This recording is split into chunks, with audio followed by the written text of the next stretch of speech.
रुकिए मैडम जी, कहाँ जा रही हैं आप?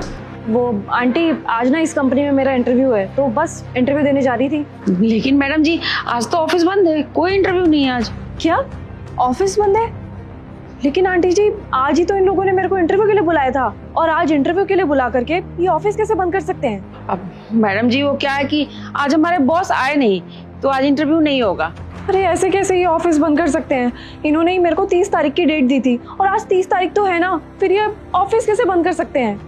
मैडम जी, आप बात तो सही कह रही हैं, है तो आज 30 तारीख, लेकिन अब इंटरव्यू नहीं है, ऑफिस बंद है, तो इसमें मैं क्या कर सकती हूँ। अब जैसे ही इंटरव्यू चालू होगा ना, आपको कोई ना कोई बता ही देगा, तब आ जाना आप। नहीं आंटी जी, मैं सर डेली यहाँ पे इंटरव्यू के लिए नहीं आ सकती हूँ। आपको पता है मैं बहुत ज़्यादा दूर से आई हूँ।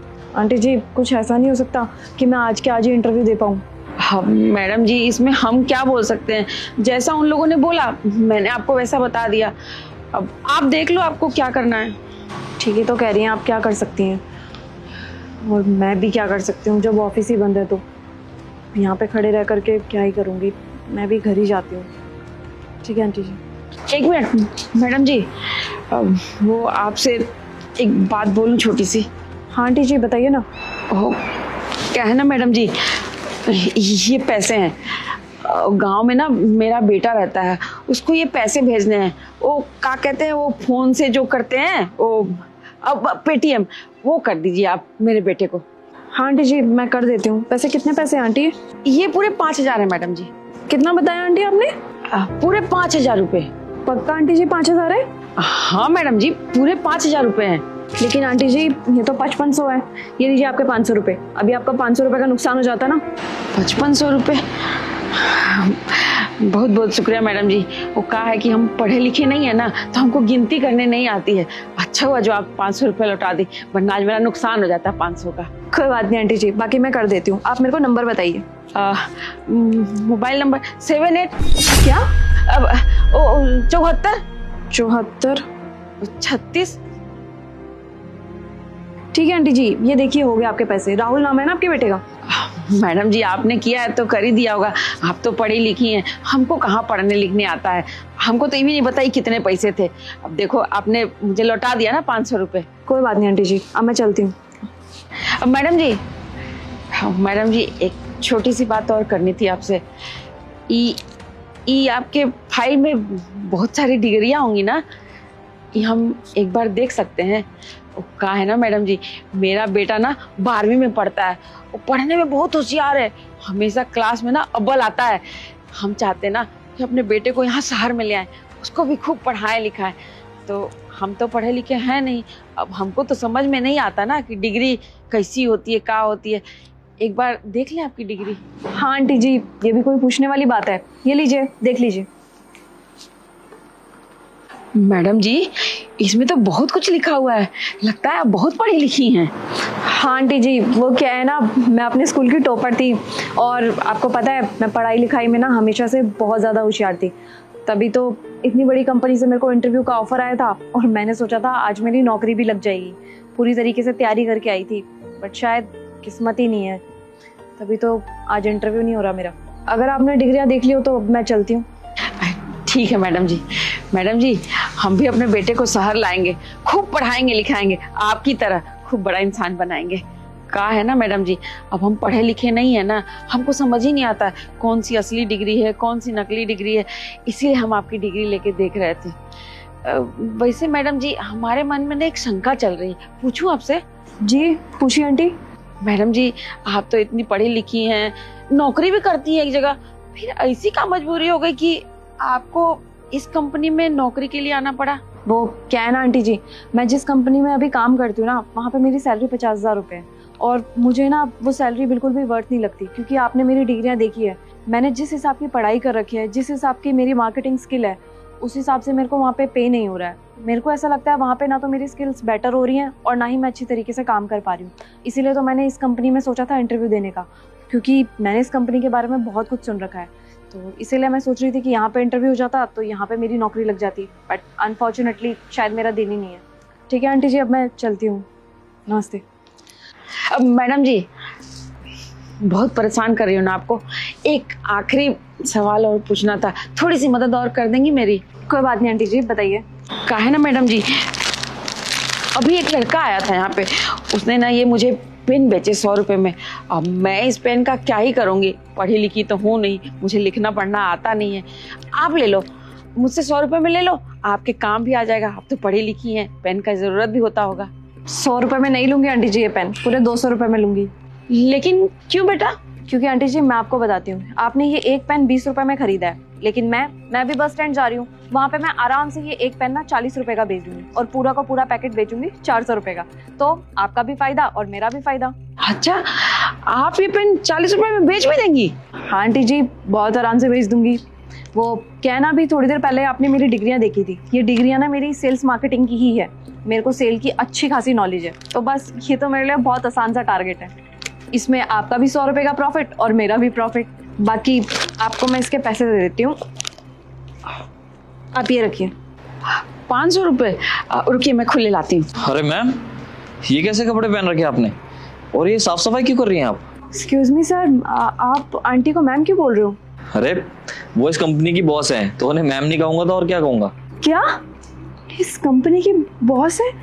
लेकिन मैम मेरे को एक बात समझ में नहीं आई, अगर आप इस कंपनी की बॉस हैं तो आपने ऐसे कपड़े क्यों पहन रखे हैं और इस तरीके से बाहर लॉबी में साफ सफाई क्यों कर रहे हो? सही बोल रहे हैं वो, मैं ही यहाँ की बॉस हूँ और ये मेरा इंटरव्यू लेने का तरीका है। इंटरव्यू का तरीका? सॉरी मैम, मैं कुछ समझी नहीं।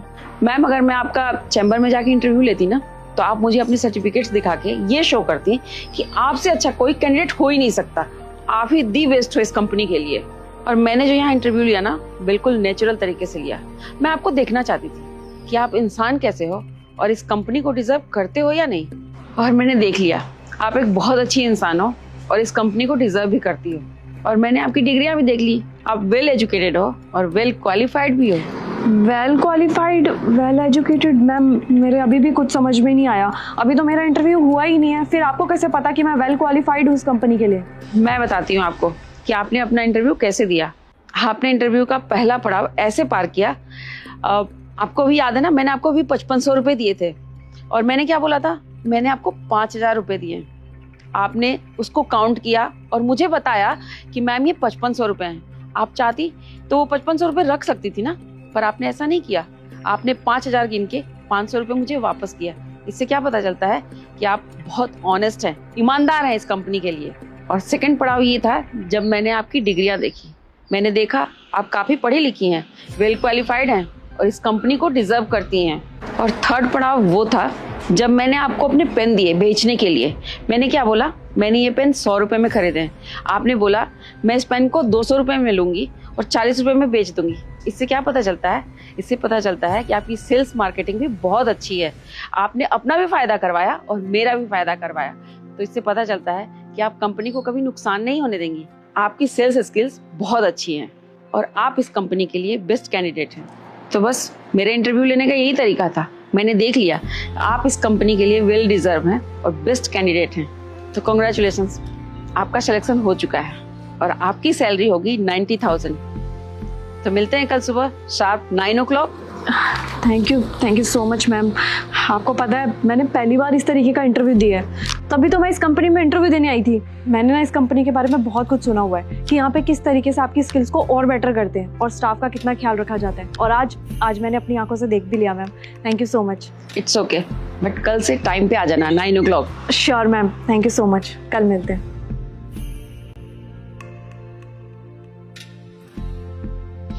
चलिए मैम। नमस्ते मैडम। मैडम जी आपको दिवाली की शुभकामनाएं। हैप्पी दिवाली। मैडम जी मैं आपके लिए तोहफा लाया था। तोहफे लेके आए थे? अच्छा जी, अब हमारे इतने बुरे दिन आ गए क्या कि हम चौकीदारों से तोहफे लेंगे? वो कह रहे हैं मैडम जी हर कोई दिवाली पर अपनों को तोहफा और मिठाई देते हैं, इसीलिए मैं भी आपके लिए मिठाई और तोहफा लेकर आया था। तू ना अपनी औकात में रह, समझ में आया? हैसियत देख करके ना लोगों को तोहफे दिए जाते हैं, ऐसे नहीं कभी भी मुंह उठा करके किसी को भी तोहफे दे दिया जाए। लगता है मैडम जी मुझसे शायद बहुत बड़ी गलती हो गई। वो क्या है ना कि मुझे लगा आप लोग मुझसे अच्छे से बात करते हो, मुझे अपने घर का सदस्य मानते हो, इसीलिए मैं आपका परिवार का सदस्य होने के नाते मिठाई और तोहफा लाया था। लेकिन माफ़ कर दीजिए, मुझसे गलती हो गई। तुम जैसे गरीबों की ना यही दिक्कत है, थोड़ा सा क्या इज्जत देते हैं, सर पे चढ़ के नाचने लग जाते हो। मैडम जी मैं मान लेता हूँ मुझसे गलती हुई है, लेकिन इस बार रख लीजिए। इसके बाद मैं आपसे वादा करता हूँ कभी भी किसी त्योहार पर भी मैं आपके लिए तोहफा मिठाई लेकर नहीं आऊँगा। मैं अपनी औकात से बढ़कर आपके लिए तोहफे लेकर आया हूँ, प्लीज़ रख लीजिए। तोहफा महंगा हो या सस्ता, इससे ना मुझे कोई भी मतलब नहीं है, पर अगर मैं तेरे हाथों से ये तोहफे लूंगी ना तो मेरी बेइज्जती सोसाइटी में तो पक्का हो जाएगी। तो हटा इसको। और हाँ, बोनस की टेंशन मत लियो, शाम को तेरा बोनस तेरे को मिल जाएगा।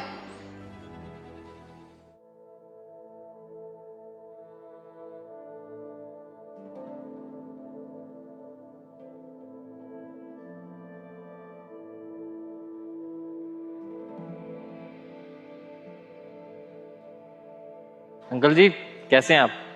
लाइए ये तोहफे मेरे को दीजिए आप। लेकिन साहब मेम साहब ने तो मना कर दिया था तोहफा लेने के लिए। अरे अंकल जी मेरे को दीजिए तो सही आप।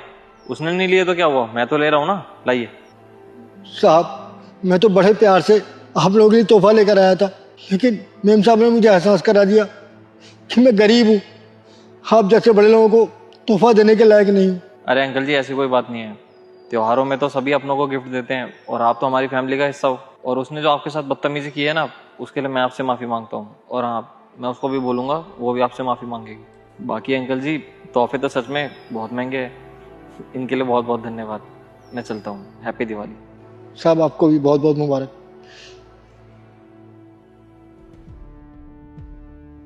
कहाँ गई थी तुम? मैं तो प्रियंका के घर गई थी, पार्टी थी ना दिवाली की, तो बस उसी के लिए गई थी। और तुम मुझे एक चीज बताओ, ये तो वही गिफ्ट नहीं है जो वो गार्ड अंकल लेकर के आए थे? तुम इनको ऊपर घर में ले आए? हाँ ये वही गिफ्ट है जो तुमने नीचे फेंक दिए थे, उनसे लेकर आ रहा हूँ मैं। अरे राहुल तुम पागल हो क्या? तुम एक गिफ्ट घर में क्यों ले आए? अगर सोसाइटी में पता लगा ना कि हमने गार्ड से गिफ्ट लिए हैं, तुम्हें पता है सारी रेपुटेशन की धज्जियां उड़ जाएगी हमारी। और राहुल एक चीज देखो ना, हम इनको बोनस देते हैं तब जाकर के तो इनकी दिवाली अच्छी बनती है, तब जाकर के इनके घर चलते हैं। और अगर हम ही इनसे गिफ्ट लेंगे तो क्या इज्जत रह जाएगी राहुल हमारी? अरे हाँ ये तो मुझसे गलती हो गई, चलो कोई नहीं, इनको वापस कराऊंगा मैं। हाँ यही कर देना तुम, यही ठीक रहेगा। और हाँ, शाम को ना मेरे को गिफ्ट लेने के लिए जाना है, तो मेरे साथ चलने के लिए रेडी रहना, शॉपिंग करनी है। गिफ्ट? इस बार किसी को गिफ्ट नहीं देंगे हम लोग। क्यों? अरे किसे दें, कौन है अपना हमारा? अरे जो रिलेटिव्स हैं अपने, जो हमारे घर में आते हैं दिवाली में, अब उनको गिफ्ट नहीं देंगे क्या? ये ठीक है, उस गार्ड से तुमने ये गिफ्ट ले लिए, लेकिन जो हमारे खुद के रिलेटिव्स हैं उनको गिफ्ट देने के लिए और उनसे गिफ्ट लेने के लिए मना कर रहे हो। किन रिलेटिव की बात कर रही हो तुम? ये वही रिलेटिव हैं जब तुम्हारी 2 बजे उस दिन रात को तबीयत खराब हो गई थी ना, तो कोई भी मदद करने के लिए नहीं आया था यहाँ पर। सिर्फ एक गार्ड अंकल थे जो तुम्हारी मदद करने आए थे, क्योंकि उस टाइम में घर पे भी नहीं था। और वो नीचे जो विमला आंटी काम करती है, उनकी क्या जिम्मेदारी है? सिर्फ नीचे साफ सफाई करना ना। लेकिन उन्होंने यहाँ पे तुम्हारी सेवा की थी जब मैं 9 दिन की ट्रिप पे गया था, तब तुम बीमार थी यहाँ पर। अगर वो चाहती तो ये कह सकती थी कि ये उनका काम नहीं है, लेकिन उन्होंने अपना समझकर तुम्हारी सेवा की है। पर राहुल, इनको हम सैलरी देते तो हैं और इनको सैलरी भी मिलती है, बल्कि कई बार तो ज्यादा भी दी है हमने सैलरी। ये तुम कैसी बात कर रही हो अंकिता? तुम्हें अभी भी यही लगता है कि ये सब काम ये लोग पैसों के लिए करते हैं? नहीं अंकिता, ये हमें अपना मानते हैं, अपना परिवार समझते हैं, इसलिए हमारे लिए इतना कुछ करते हैं ये लोग। कोई लालच नहीं है इनके मन में। और मैं भी इन लोगों को अपना ही मानता हूँ और इनको परिवार का सदस्य ही मानूंगा, क्योंकि यही लोग हैं जो मेरी मुसीबत में मेरे साथ खड़े रहते हैं। और जिन रिलेटिव की तुम बात कर रही हो ना अंकिता, इनका रिश्ता सिर्फ गिफ्ट से लेकर गिफ्ट तक ही खत्म है। चाहे तो तुम आजमा के देख लो, इस साल उनको गिफ्ट मत दो, अगली साल तुम्हें पूछेंगे भी नहीं ये लोग। और इतना समझाने के बाद भी अगर तुम्हारे को समझ में आ गया है ना, तो उनसे जाके माफी मांग लेना, क्योंकि तुमने उनके साथ बहुत ज्यादा बदतमीजी की है। राहुल तुम बिल्कुल सही कह रहे हो, मैंने जाने अनजाने में अंकल को इतना सब कुछ सुना दिया।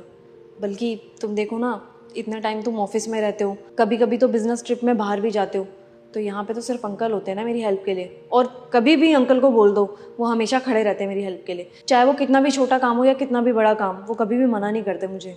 और मैंने ऐसे इंसान के साथ बदतमीजी कर दी, नहीं, ये तो सच में मैंने बहुत ज़्यादा गलत किया। मैं उनसे अभी जाकर के माफ़ी मांग लेती हूँ। और हाँ, अभी हम लोग शॉपिंग पे चलते हैं, इन लोगों के लिए गिफ्ट भी तो लेकर आने। ठीक है, तो शाम को चलते हैं।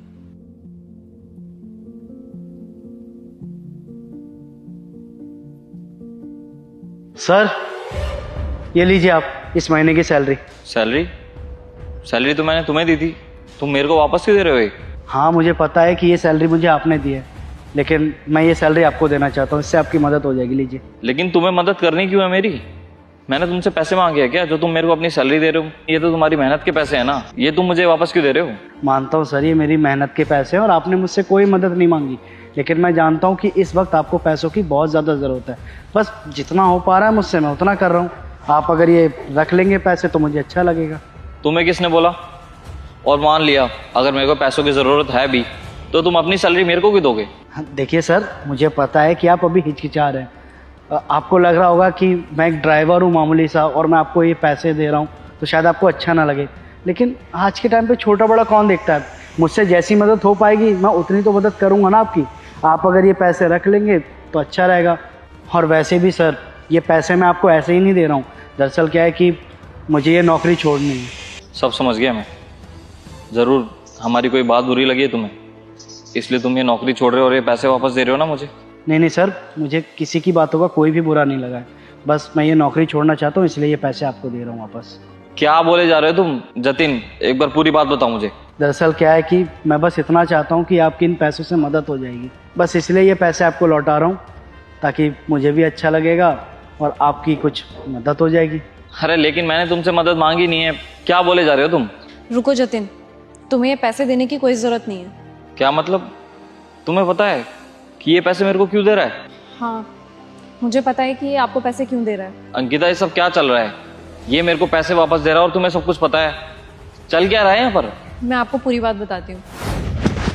लीजिए मैडम, आ गया घर। मैडम, मैडम, हाँ जतिन। घर आ गया। अच्छा, ठीक है। मैडम, वैसे एक बात पूछूं आपसे? हाँ पूछो जतिन।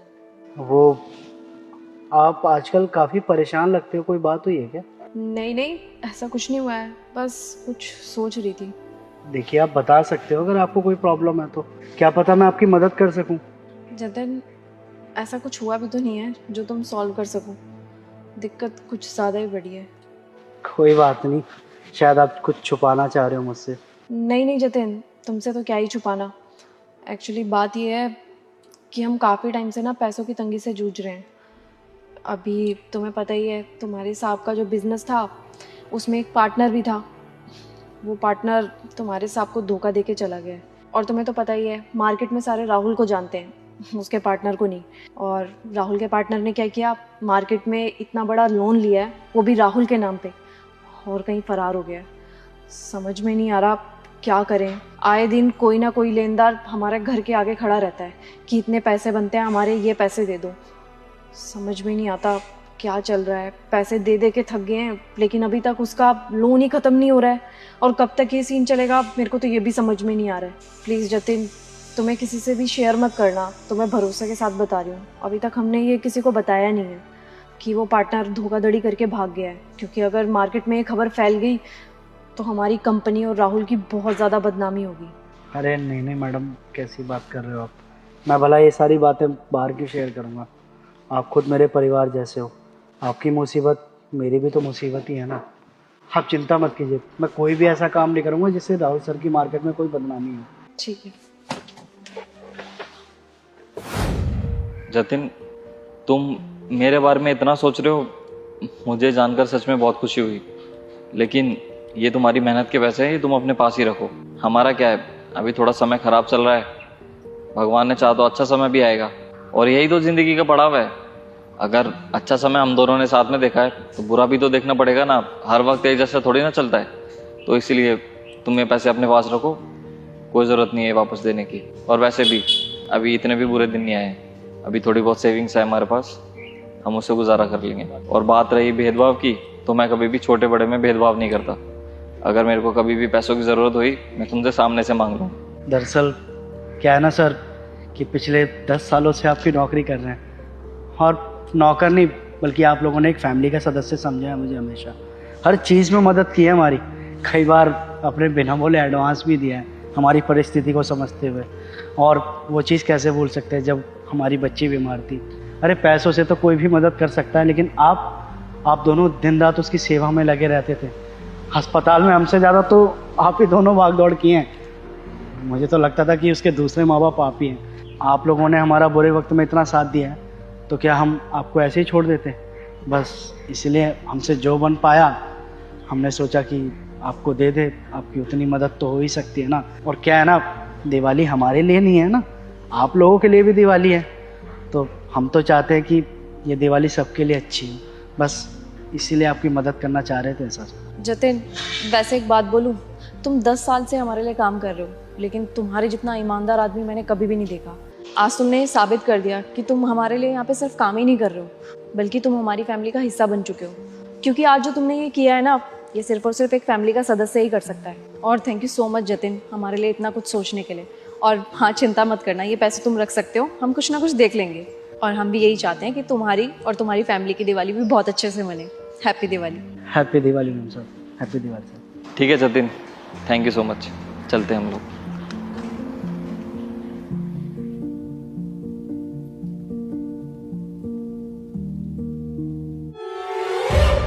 तो हेलो अंकल, क्या कर रहे हो ये? साहब गाड़ी गंदी थी इसलिए साफ कर रहा हूँ। किसने बोला आपको गाड़ी साफ करने के लिए? मेरी गाड़ी में खुद साफ करवा लूंगा, हटिए यहाँ से। अरे साहब आपने तो नहीं बोला, मैं अपने मन से कर रहा हूँ, बस 5 मिनट लगेंगे साहब। नहीं करवानी अंकल, जाओ। अरे साहब करवा लो ना साहब, वो क्या है ना कि दिवाली है तो दिवाली का सामान खरीदना था, बदले में चाहे आप 10-20 रुपये देंगे ना तब भी चलेगा। पैसे चाहिए, सीधा सीधा बोलो ना।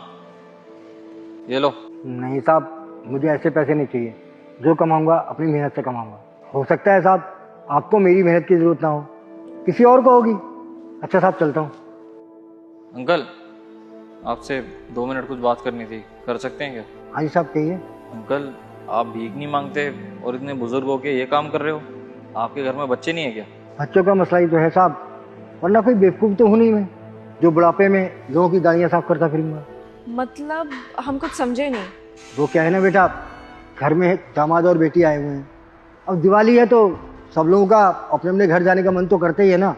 जब मैं नौकरी करता था ना तब कोई दिक्कत नहीं थी, अच्छा कमाता था तो अपनी बेटी और दामाद को अच्छे से अच्छे तोहफे देता था, दिवाली पर कोई कमी रहने देता था।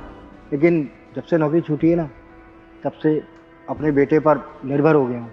वैसे तो मेरा दामाद बहुत अच्छा है, उसने कभी भी मुझसे कुछ भी नहीं मांगा, मैंने हमेशा उसके लिए किया है। अरे अंकल, तो आपने अपनी बेटी की शादी कर दी ना, आपने अपनी जिम्मेदारी पूरी तरीके से निभा दी है। और इतने समझदार तो वो भी होंगे कि अभी उसके पापा कुछ कमाते नहीं है, तो वो गिफ्ट कैसे ला करके दे सकते हैं कोई? बेटा आपकी बात तो बिल्कुल सही है, लेकिन यहाँ बात मेरे आत्मसम्मान की है। जब मैं नौकरी पर था कभी मैंने अपने दामाद को खाली हाथ नहीं भेजा, तो कैसे भेज सकता हूँ? अरे अंकल जी, अगर आपका बेटा है तो आपको उसको बोलना चाहिए ना, गिफ्ट वगैरह तो वो अपनी बहन के लिए ला के दे सकता है, इसमें प्रॉब्लम ही क्या है? वो क्या है ना कि मेरे बेटे का भी अपना परिवार है, उस पर अपने परिवार की बहुत सारी जिम्मेदारी है।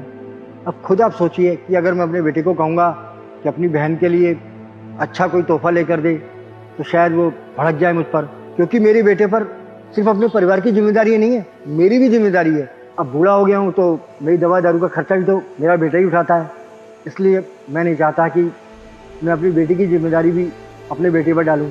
इसलिए निकल पड़ा घर से, सोचा कोई भी काम मिलेगा कर लूँगा, जैसे ही बन पाएगा मैं इतने पैसे तो इकट्ठे कर ही लूँगा कि अपनी बेटी और दामाद को कोई अच्छा सा तोहफा देकर विदा करूँ, खाली हाथ ना भेजूँ। वाह अंकल, सच में आपकी तो बहुत ज़्यादा अच्छी सोच है। आज ये साबित हो गया है, बच्चे भले ही अपने माँ बाप के बारे में ना सोचते हो, लेकिन माँ बाप अपने बच्चों के बारे में ज़रूर सोचते हैं। आप बुजुर्ग होकर भी अपने आत्मसम्मान के लिए इतना ज़्यादा लड़ रहे हैं, ये देखकर मुझे बहुत अच्छा लगा अंकल।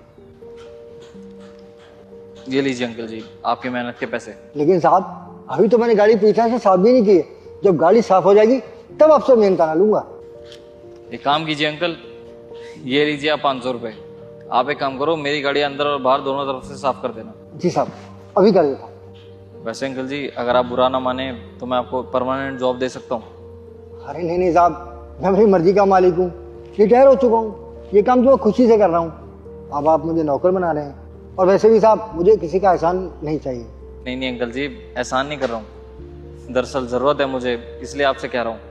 वो क्या है ना अंकल जी, मेरा एक ऑफिस है, वहाँ का जो केयर टेकर था ना अभी नौकरी छोड़कर चला गया। आप चाहो तो वहाँ की देख रेख कर लेना, बदले में मैं आपको 15,000 रुपये दे दूंगा। ठीक है साहब, अब आप कह रहे हैं तो मैं आपके यहाँ नौकरी कर लूँगा। तो कहना है कि आपका व्यवहार बहुत अच्छा लगा मुझे, और देखिए ना आपने मेरी सारी मुसीबतें एक साथ ही हल कर दी। और क्या है ना कि हर त्योहार पर मैं अपनी बेटी और दामाद को अपनी कमाई में से अच्छा गिफ्ट दे पाऊंगा। और वैसे भी साहब ना घर में खाली बैठने से कुछ हासिल तो होता नहीं है। अब साहब आपके यहाँ नौकरी करूंगा तो 4 पैसे कमा कर घर ले जाऊंगा, चैन की नींद सोया करूंगा, कोई बात नहीं अंकल जी, आप गाड़ी साफ कर लीजिए, और हाँ जब गाड़ी साफ हो जाए ना तो सेकंड फ्लोर पे आके मेरे को बता देना, ठीक है? जी साहब। हैप्पी दिवाली अंकल जी। आप दोनों को भी दिवाली की शुभ शुभकामनाएं।